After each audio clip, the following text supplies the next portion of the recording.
Your Invisible Power by Genevieve Behrend. Chapter 10. How I Became the Only Personal Pupil of the Greatest Mental Scientist of the Present Day. As soon as the idea of studying with Troward came to me, I asked a friend to write to him for me, feeling that perhaps my friend could put my desire in better or more persuasive terms than I could employ.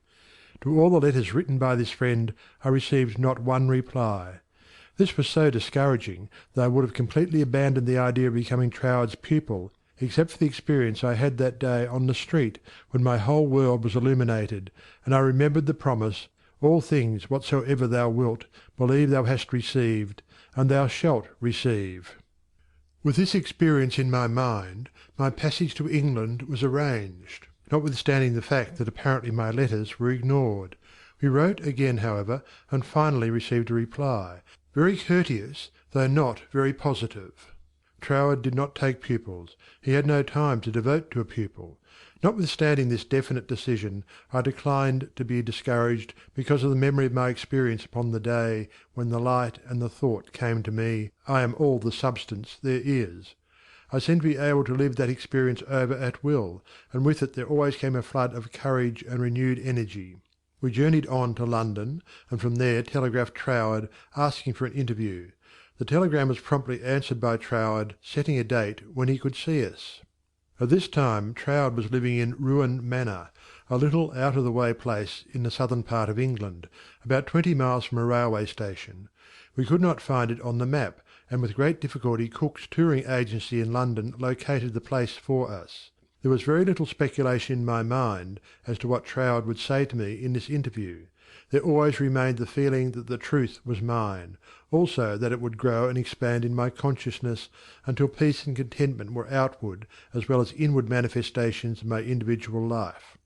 We arrived at Troward's house in a terrific rainstorm, and were cordially received by Troward himself, whom I found, much to my surprise, to be more the type of a Frenchman than an Englishman. I afterwards learned that he was a descendant of the Huguenot race.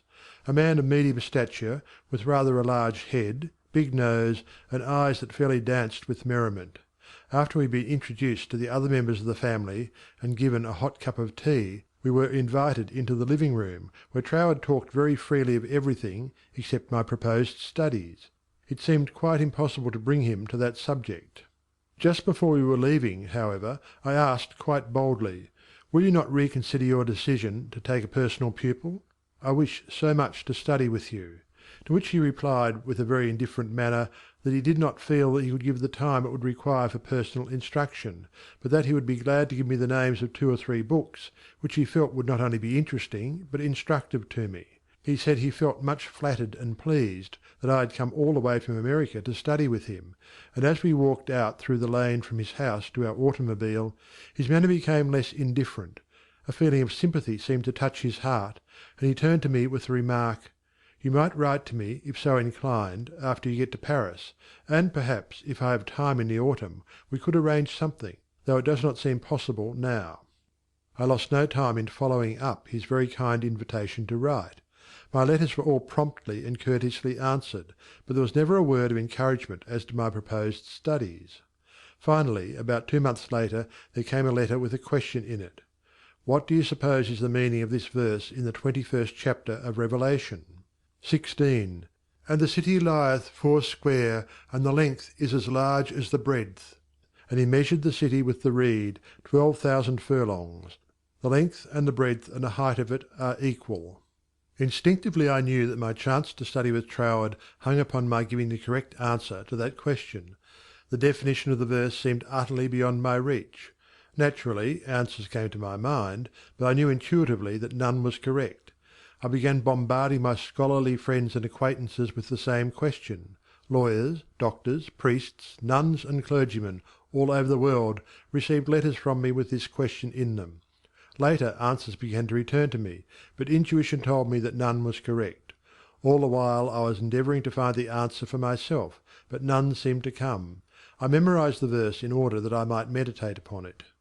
I began a search of Paris for the books Troward had recommended to me, and after 2 or 3 days' search we crossed the river Seine to the Ile de Cite to go into some of the old bookstores there. They were out of print, and these were the best places to find them in. Finally we came upon a little shop that had the books there. These were the last copies the man had, consequently the price was high. While remonstrating with the clerk, my eye rested upon the work of an astrologer, which I laughingly picked up and asked, "Do you think Professor would read my horoscope?" The clerk looked aghast at the suggestion, and responded, "Why no, madame, this is one of France's greatest astrologers. He does not read horoscopes." In spite of this answer, there was a persistent impulse within me to go to the man. The friend who had accompanied me in my search for the books remonstrated with me, and tried in every way to dissuade me from going to the famous astrologer, but I insisted, and she went with me. When we came to his office, I found it somewhat embarrassing to ask him to read my horoscope. Nevertheless, there was nothing to do but put the question. Reluctantly, the Professor invited us into his paper-strewn study, and reluctantly, and also impatiently, asked us to be seated. Very courteously and coldly he told me that he did not read horoscopes. His whole manner said, more clearly than words could, that he wished we would take our departure. My friend stood up. I was at a great loss what to do next, because I felt that I was not quite ready to go. Intuition seemed to tell me there was something for me to gain there. Just what it was I was unable to define, so I paused a moment, much to my friend's displeasure, when one of the Professor's enormous Persian cats jumped into my lap. "Get down, Jack!" the Professor shouted. What does it mean? He seemed to ask himself. Then, with a greater interest than he had hitherto shown in me, the Professor said with a smile, "I have never known that cat to go to a stranger before, madame.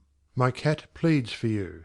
I also now feel an interest in your horoscope, and if you will give me the data it will give me pleasure to write it out for you." There was a great feeling of happiness in me when he made this statement. He concluded by saying, "I do not feel that you really care for your horoscope." The truth of this statement shocked me, because I did not care about a horoscope, and could not give any reason why I was letting him do it. However, he said, "May I call for your data next Sunday afternoon?" On Sunday afternoon, at the appointed time, the Professor arrived, and I was handing him the slip of paper with all the data of my birth, etc., when the idea came to me to ask the Professor for the answer to the question about the 16th verse of the 21st chapter of Revelation. The thought was instantly carried into effect, and I found myself asking this man what he thought this verse meant. Without pausing to think it over, he immediately replied, "It means, the city signifies the truth, and the truth is non-invertible. Every side from which you approach it is exactly the same." Intuitively and undoubtingly I recognised this answer as the true one, and my joy knew no bounds, because I felt sure that with this correct answer in my possession, Troward would accept me as his pupil in the fall. As the great astrologer was leaving, I explained to him all about my desire to study with Troward, how I had come from New York City for that express purpose, seemingly to no avail, until the answer to this test question had been given to me by him. He was greatly interested, and asked many questions about Troward, and when asked if he would please send me his bill, he smilingly replied, "Let me know if the great Troward accepts you as his pupil," and bade me good afternoon. I hastened to my room to send a telegram to Troward giving my answer to the question about the 16th verse of the 21st chapter of Revelation. There was an immediate response from Troward that said, "Your answer is correct," and beginning a course of lectures on the Great Pyramid in London.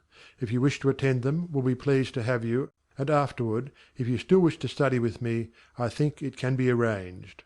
On receipt of this reply, preparations were at once made to leave Paris for London.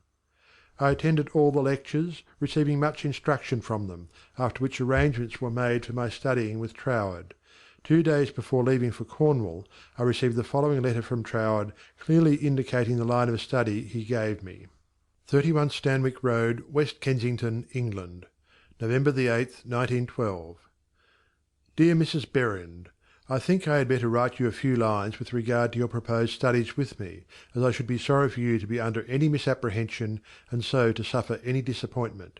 I have studied the subject now for several years, and have a general acquaintance with the leading features of most of the systems which, unfortunately, occupy attention in many circles at the present time, such as Theosophy, the Tarot, the Kabbalah, and the like, and I have no hesitation in saying that to the best of my judgment all sorts and descriptions of so-called occult study are in direct opposition to the real life-giving truth, and therefore you must not expect any teaching on such lines as these.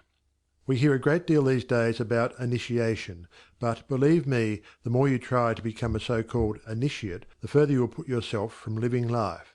I speak after many years of careful study and consideration when I say that the Bible and its revelation of Christ is the one thing really worth studying, and that is a subject large enough in all conscience, embracing as it does our outward life and of everyday concerns, and also the inner springs of our life, and all that we can in general terms conceive of the life in the unseen after putting off the body at death.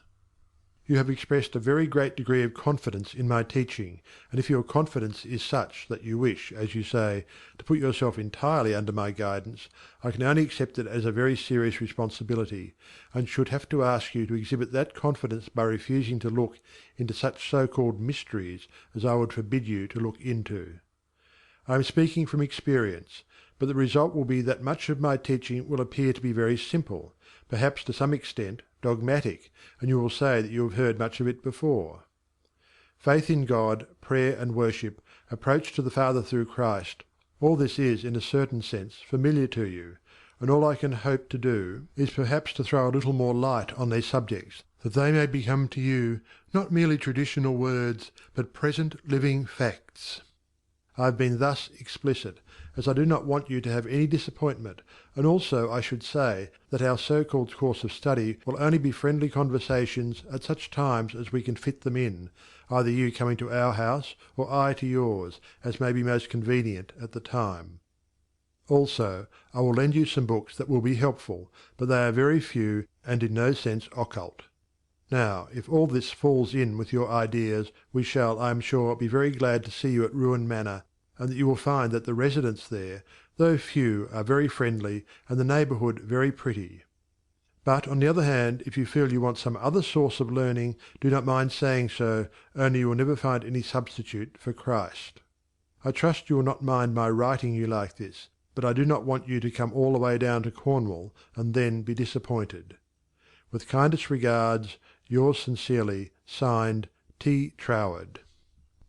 This copy of Troward's letter, to my mind, is the greatest thing I can give you. End of chapter 10.